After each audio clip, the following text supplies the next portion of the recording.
Bismillah ar-Rahman ar-Rahim. Now we discussed many problems by using definite integrals.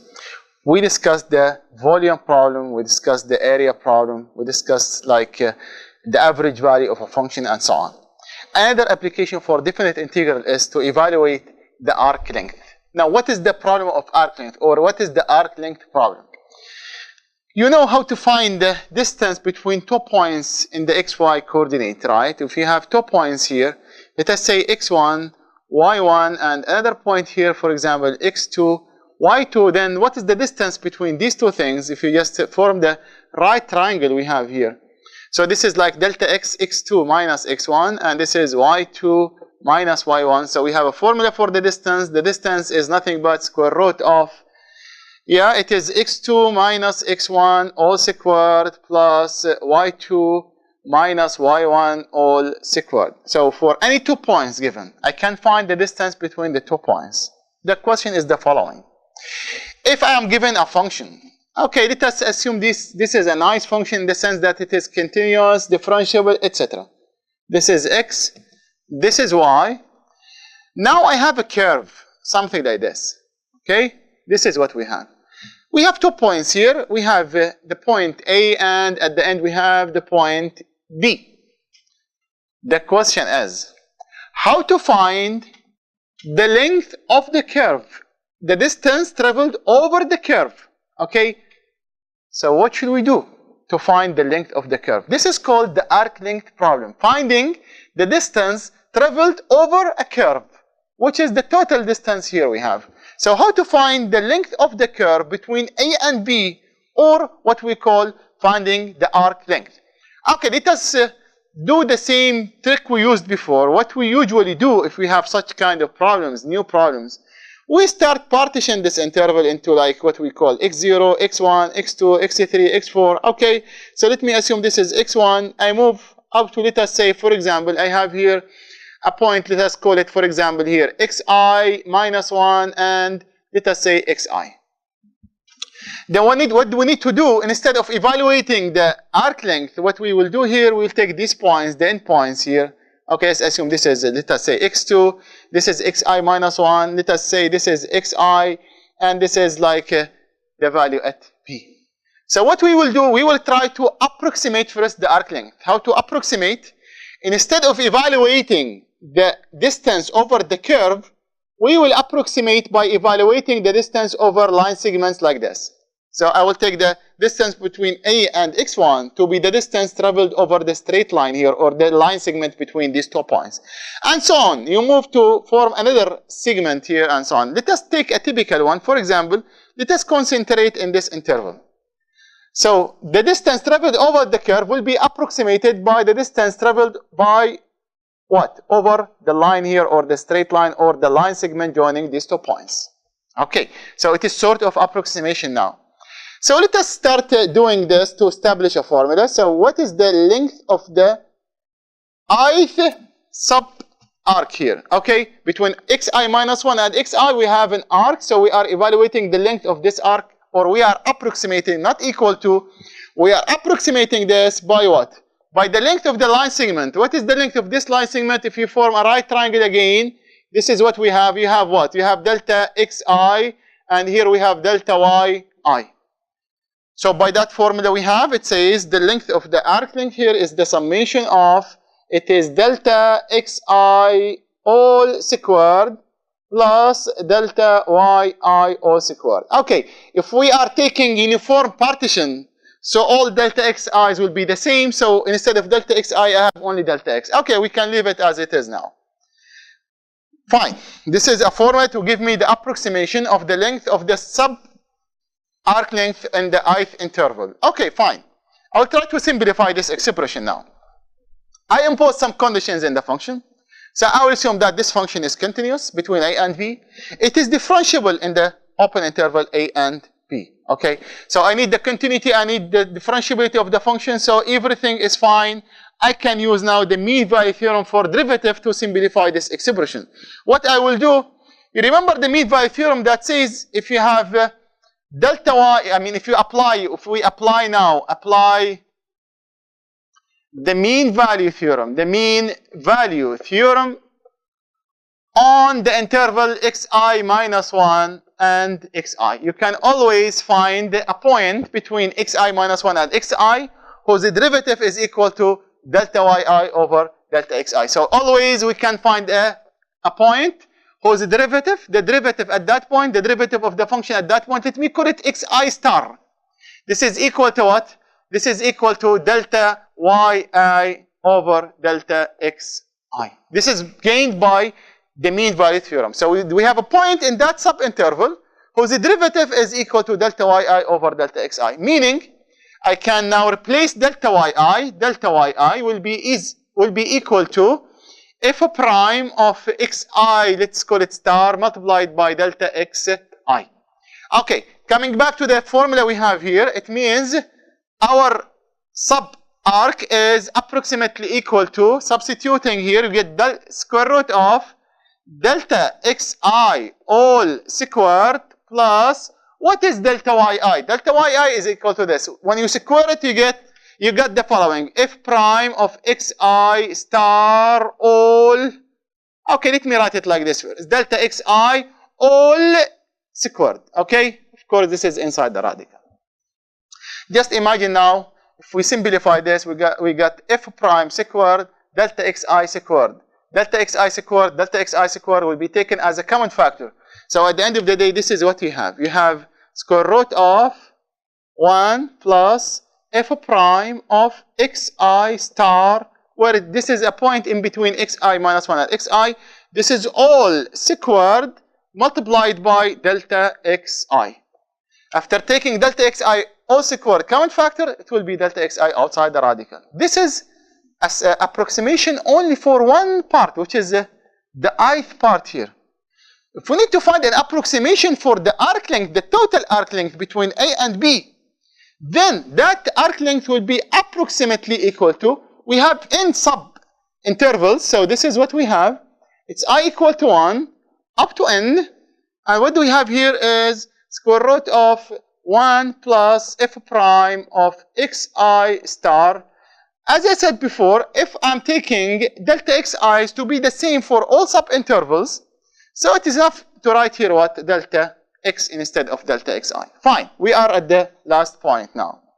This is an approximation of the arc length. We need the exact arc length. So what should we do? What we need to do is, as usual, we need to push this number of elements to go to infinity. So we are increasing the number of points here so that these line segments will be, these 2 points will be so close of each other so that the line segment will be exactly exactly the part of the curve, or it's give us the exact answer for the length. So what is the next step now? I would say L now is not approximately, it is equal to. After pushing n to go to infinity, n, if it goes to infinity, then we have the following. You have summation I equal to 1 up to n. We have square root of whatever we have here, 1 plus f prime of xi star all squared multiplied by delta x. But what is this? This is exactly the meaning of the arc length L now is equal to, this is exactly the meaning of the definite integral from a to b square root of 1 plus f prime of x all squared what? dx. And that is the formula will be used to find the arc length of the curve between a and b. Of course, for some specific type of functions, okay, looking for the integrand, you can see easily that f prime is appearing inside the integral.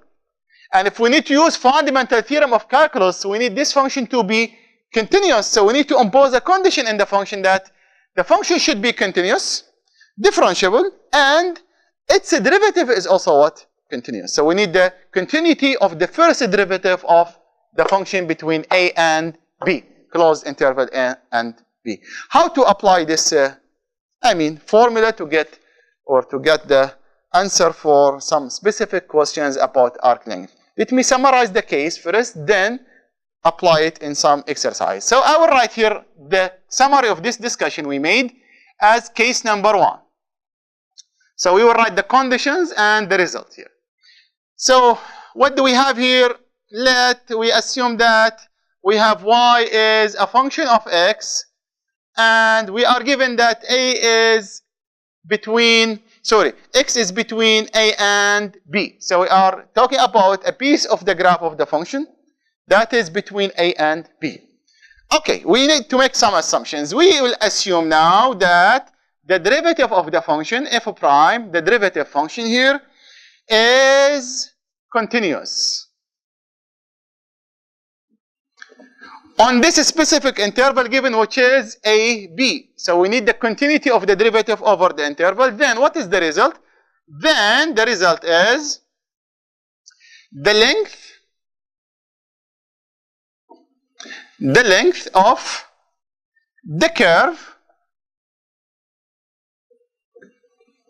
the length of the curve of y equal to f of x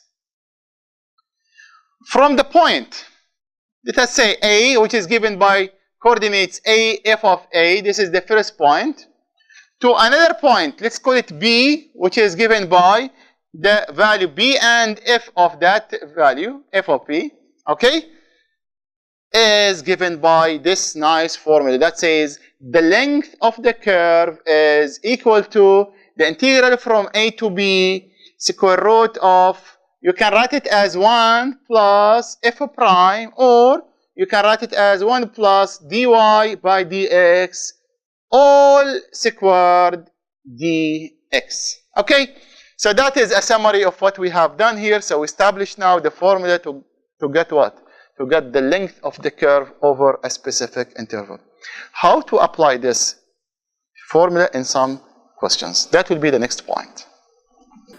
Okay, let us see how to apply this formula now.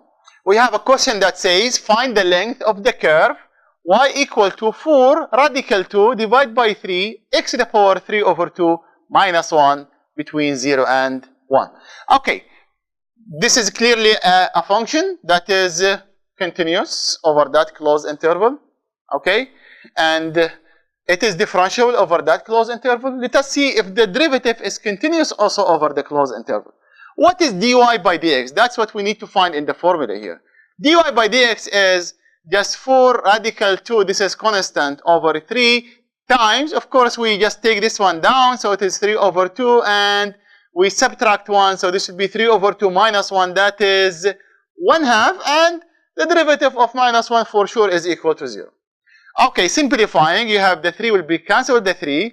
I have the 2 here, the 4 here will be 2. So what do we have here? This implies dy by dx is equal to 2 radical 2, of course, square root of x, or x to the power 1/2. Again, this new function, which is the derivative function, is continuous over the closed interval. So we can apply the formula we have here to get what? The length of the curve. So what is the length of the curve? L is equal to the integral from what? From 0 to 1. These are the boundary points. We have square root of 1 plus what?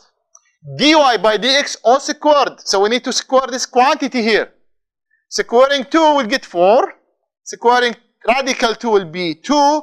2 by 4 is equal to 8. So this is 8 times squaring also x to the power 1/2. The result is x. So we need to integrate this stuff with respect to x. So that is the idea here. We just integrate. Now how to integrate radical 1 plus 8x? That is so simple.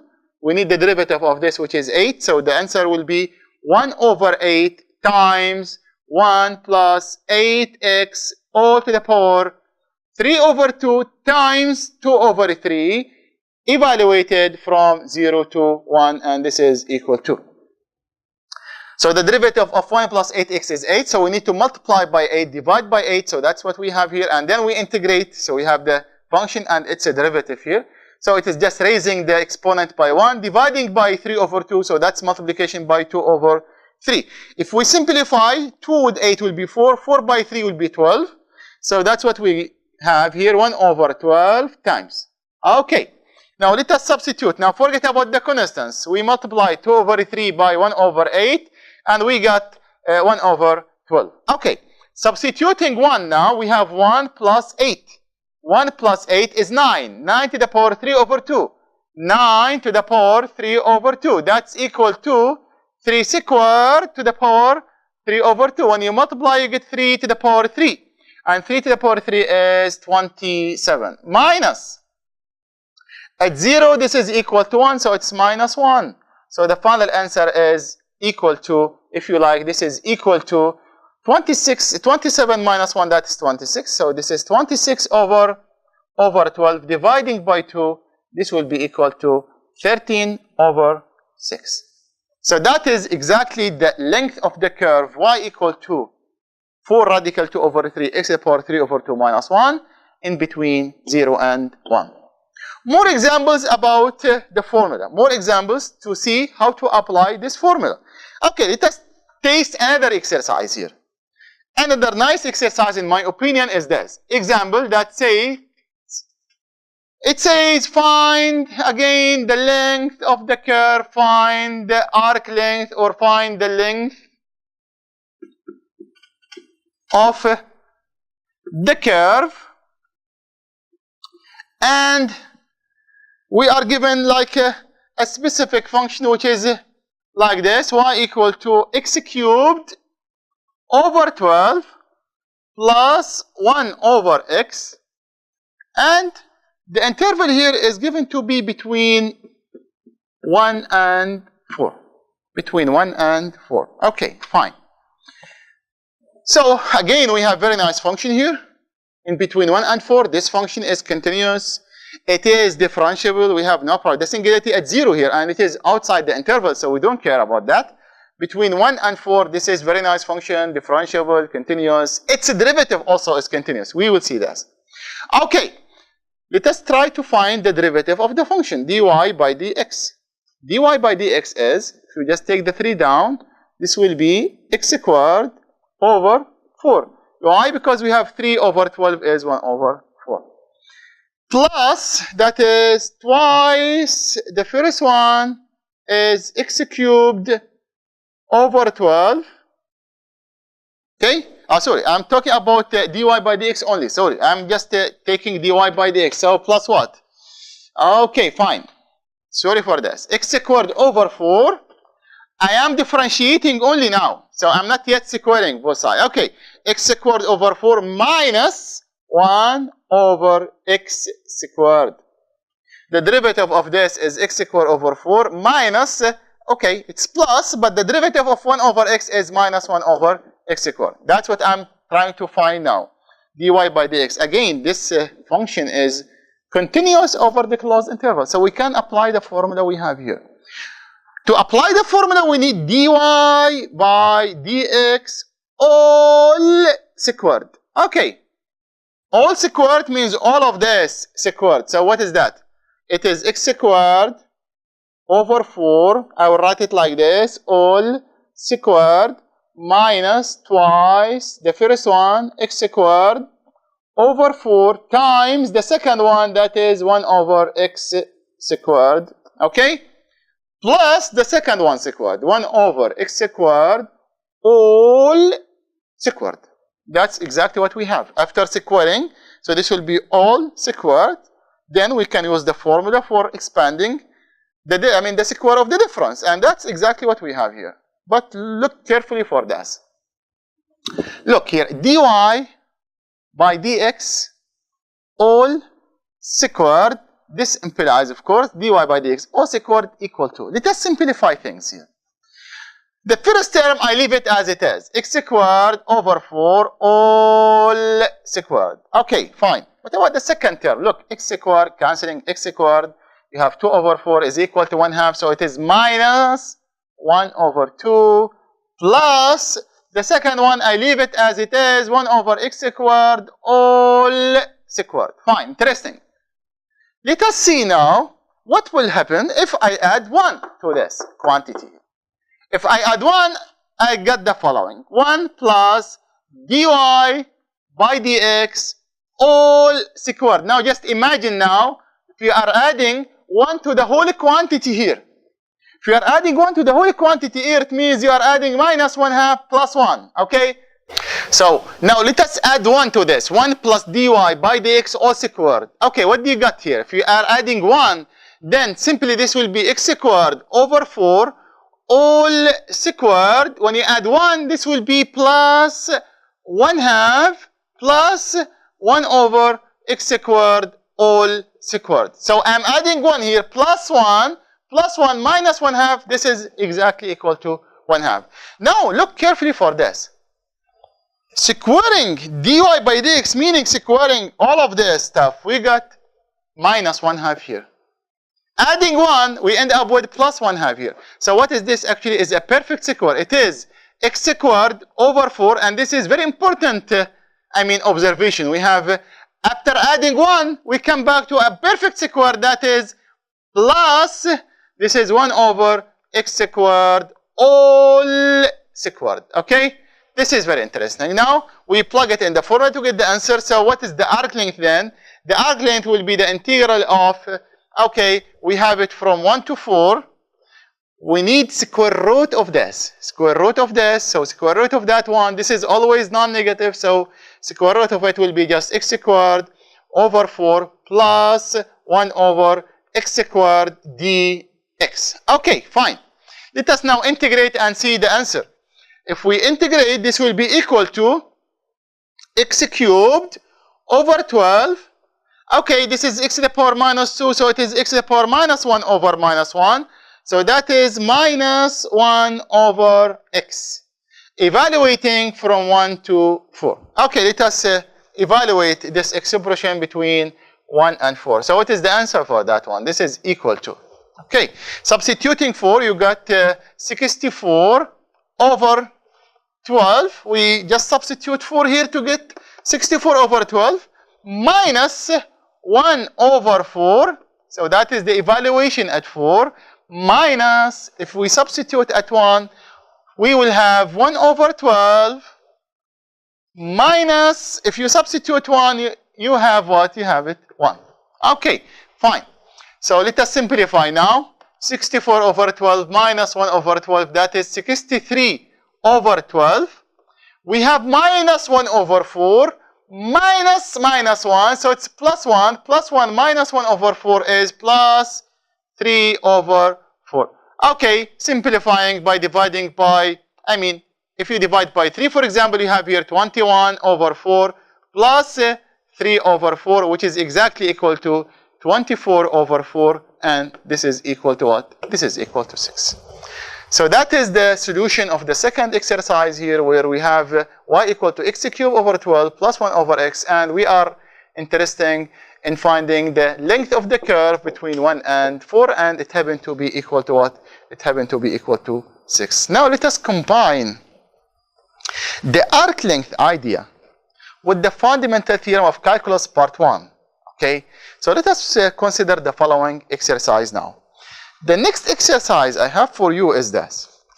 It says, question says, example, do the same, find the arc length of the function given here. What is the function? The function here is y equal to, okay, the function is y equal to the integral from 0 to x, okay?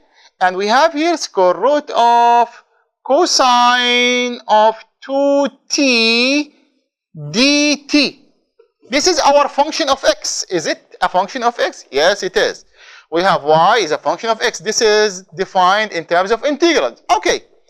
And we are trying to find the arc length from this interval from x equal to 0 to x equal to pi over 4. So this is a very nice function. We defined it before in terms of integrals.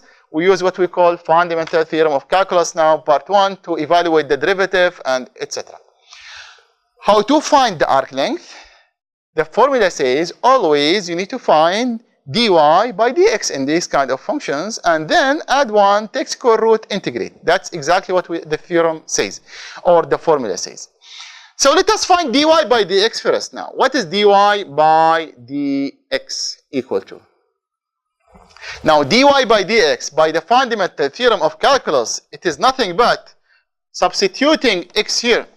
So that is cosine of 2x. That is cosine of 2x. Now we need the derivative squared. The derivative of this all squared. When you square the derivative, what do we get? We obtain the following. I will simply say 1 plus dy by dx all squared equal to. So that's what we have in the formula. So it's 1 plus dy by dx all squared. That is nothing but cosine of what? 2x. Okay, interesting. How to calculate now the arc length of this function? We use the formula that says the arc length of the function is the integral from a to b, integral of square root 1 plus dy by dx all squared dx. Already we calculated this, so we just plug it here, and that will give me the following. It is the integral from 0 to, it says pi over 4. Okay, this is pi over 4, and this is square root of whatever we have obtained here. It is 1 plus cosine of 2x dx. Now, how to calculate the integral of 1 plus cosine under square root? One nice idea here says that we can simplify this. We have three identities for cosine 2x. If you remember, we have cosine 2x is cosine squared minus sine squared.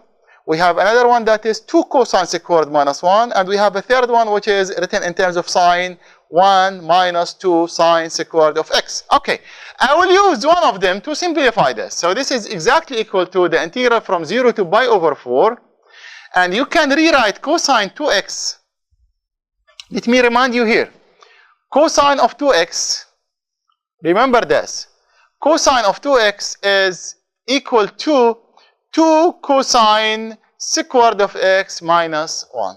When you substitute here, 2 cosine squared minus 1 will cancel with the plus 1. So what is remaining is just 2 cosine squared. So let me write it down here. It is just square root of, now 1 plus cosine 2x, it means 1 plus this. So 1 will cancel with minus 1. You have 2 cosine squared of x dx. Look, cosine function is positive in this interval. So after taking square root of 2, this is constant. We are ending with integral from 0 to pi over 4. Square root of cosine squared is absolute value of cosine, but cosine is positive in that interval. So it is just cosine of x. Cosine of x dx, and you can see now the integral is, of course this is constant multiple of, the integral of cosine is sine of x evaluated from 0 to pi over 4, and you can see easily that this is equal to 1. Why? Because at 0 this is equal to 0, at pi over 4 this is 1 over root of 2, 1 over root of 2 multiplied by root of 2, that's equal to what? 1. So what is the length of the curve given by this expression from 0 to pi over 4? The length of the curve is exactly equal to 1. Okay, this is the first part of the arc length problem where we have a function y defined in terms of x, and we are given a specific interval. But sometimes you have equations that are defined x in terms of y. X is a function of y.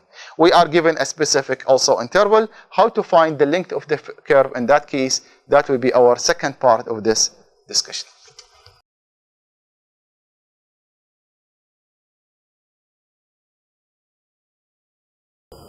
Now let us see examples about the second case here. We have the second curve says if you have x is a function of y is bounded between c and d. Okay, again the derivative of the function needed to be continuous here, so we need it to be continuous on the closed interval. Then we can find the length of the curve by integrating 1 plus g prime of y all squared, 1 plus dx by dy all squared. Okay, we have two examples here. The first one says find the length of the curve of this expression here between 0 and 1. Okay, so we apply the formula. We need to evaluate dx by dy. So what is dx by dy? If we take this one down, you have 3 over 2 times 2, that is 3. And we have y to the 4, subtracting 1 from 3 over 2, we will get 1/2. So this is dx by dy. We need dx by dy all squared, dx by dy all squared. This is equal to what? Squaring this, we get 9y. We got 9y. Now adding 1, So 1 plus dy by dx all squared. So it is 9y plus 1. Okay, fine. So let us now apply the formula. The formula says the length of the curve is the integral from the first point to the last point, 0 to 1, square root of 1 plus dx by dy all squared. That is square root of 1 plus 9y, and we need to integrate with respect to y. Okay, integrating this, we have the following. If we just integrate, so we need 9, so it is 1 over 9 times 1 plus 9y to the power 3 over 2 times 2 over 3, and we need to evaluate from 0 to 1. And if you just simplify, you have here 2 over 3 times 1 over 9, that is 2 over 27 multiplied by, now substituting 1, you have 1 plus 9, 1 plus 9 is 10, 10 to the power 3 over 2, so it is 10 radical 10, okay, minus, at 0 this is equal to 0, so it's 1, so that is equal to 1 to the power 3 over 2, which is equal to 1. So that is exactly the length of the curve of the given function between 0 and 1. Another exercise, simple exercise here we have, but the question here says write an integral to find the arc length of the parabola from 0 to 1. He did not ask to find the exact arc length, only set up the integral to find the length of the curve. Okay, again this is a function which is nice function, continuous, differentiable. Its derivative is continuous between 0 and 1. What is its derivative? Dx by dy. It is equal to 2y. Okay, the length of the curve will be obtained by applying the formula that says you need to integrate from 0 to 1, 0 here to 1, because I'm integrating with respect to y, so it is 0 to 1, square root of what? 1 plus dx by dy all squared. Dx by dy all squared. Let me write it first. Dx by dy all squared dy. Okay. So simply the integral will be 0 to 1 square root of 1 plus dx by dy all squared. So it is 1 plus 4y squared dy. We stop here because he said only find the integral that will give the arc length. But I will say something about this integral. How to calculate this integral now from our previous discussions of techniques of integration. It's clear now we need to use the tangent substitution. If you make this tangent substitution, then you can, for example, you can let 2y is equal to tangent of theta.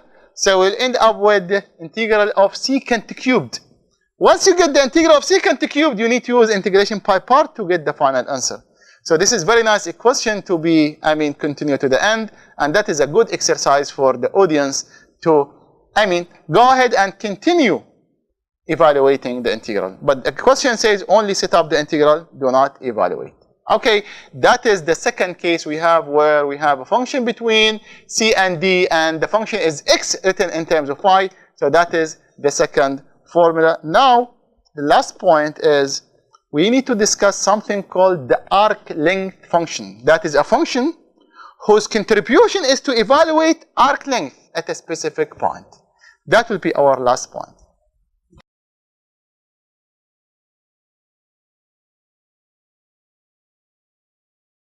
Now, coming to the last point we have here, we said we need to discuss something called arc length function s of x. What is the arc length function?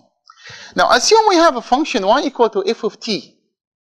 And we specified a point A as our starting point. So we are here at the beginning, and we need to move along the curve.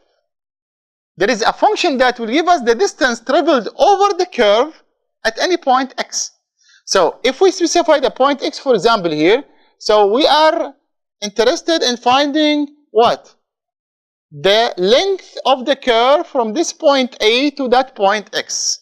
And we have a nice formula for this that's called arc length function formula. So the arc length function is given by the integral from the starting point to the point to reach, which is a variable now. So it is a to x, and we need to integrate 1 plus f of prime of t dt. F of prime of t all squared dt. So let us find the arc length function. So what is the contribution of this function now? This new function now, s of x, as an expression in terms of x will give us what?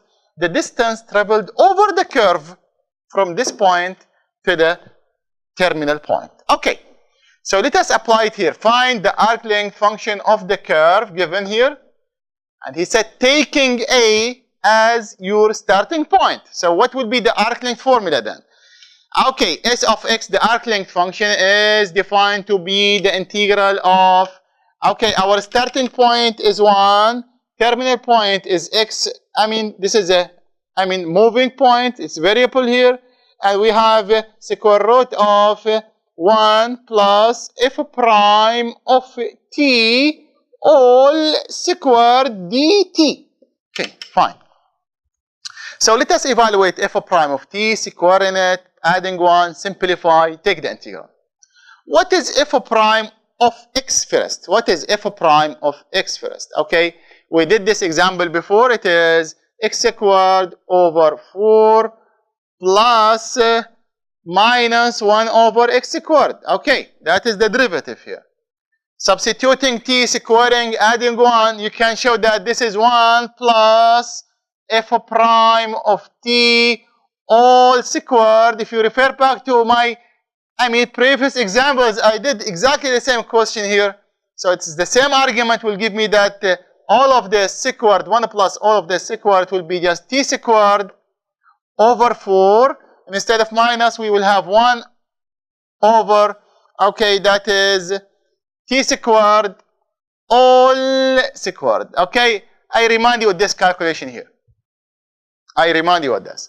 It is f prime of t all squared is equal to. Now squaring that one and substituting t, what do you get here is we have t squared over 4 minus 1 over t squared all squared. Okay, isn't it? So what should we do now? Squaring both sides, so this will be what? This will be just t squared over 4 all squared minus twice the first one, t squared over 4, times the second one, 1 over 2 squared, okay, plus 1 over t squared all squared. Now it's the same trick we used before. This will be cancelled out. This will be cancelled out. We have 1 over 2. So we have minus 1 half here. Adding 1, so 1 plus f prime of t all squared will be equal to. Minus 1 half will be 1 half, so we end up with t squared over 4 all squared plus 1 half plus 1 over t squared all squared, and this is a perfect square which is written in this form. Okay, fine. Let's continue now. What is the arc length function? We need to integrate from 1 to x, square root of this, So that is just t squared over 4 plus 1 over t squared dt. Now, integrating, we get the following. T cubed over, this is t cubed over 3, so this is t cubed over 12. T to the power minus 2, so it is t to the power minus 1 over minus 1, so that is minus 1 over t, evaluating from 1 to x. Okay, all of this. So let us substitute now. This will be equal to, now this is x cubed over 12 minus 1 over x, that is the substitution at x. Okay, all of this minus, now replacing t by 1, we have 1 over 12, and that is minus, of course, minus 1 over 1, that is 1. Fine. Simplifying the expression, we have x cubed over 12 minus 1 over x, and I have here 1 over 12 minus 12 over 12, so that's minus 11 over 12. With a minus, so that is plus 11 over 12. Now, this expression or this new function here is called the arc length function. Why? Because this function now will give us the arc length of the curve moving from a point called 1 to another point, any other point, x. So let us test our calculation, because we did this exercise, if you remember, and we evaluated in one of the examples. the arc length of the function between 1 and 4. So, if we substitute 4 here in this expression, will it give us the same answer? I remind you that the final answer was 6. When we evaluated from 1 to 4, the arc length happened to be 6. Now, let us see if this will give us the answer. So, now, what does it mean? What does it mean? S of 4, for example. What does it mean, S of 4? What does it mean? S of 4, it means the arc length of the curve between 1 and 4. So let us calculate and see if it will give us 6 again. S of 4 is equal to, substituting 4, you get 64 over 12 minus 1 over 4 plus 11 over 12. What is this? Now, 64 plus 11, that is 75 over 12. Minus, now, what is 1 over 4? You just multiply by 3, so this will be 3, and that will give me 72 over 12, and 72 over 12 is equal to what? Equal to 6. So yes, this function gives the length of the curve between 1 and x for any given value of x. So, we succeeded to evaluate the arc length of the function if it is written y as a function of x between a and b. We succeeded to find the arc length if the function is written like x is a function of y between c and d. And then, final point is to find a function that gives the arc length of a given function between a starting point a to any terminal point x. That is what we have for the length of the curve or arc length problem. Okay, that's it for today.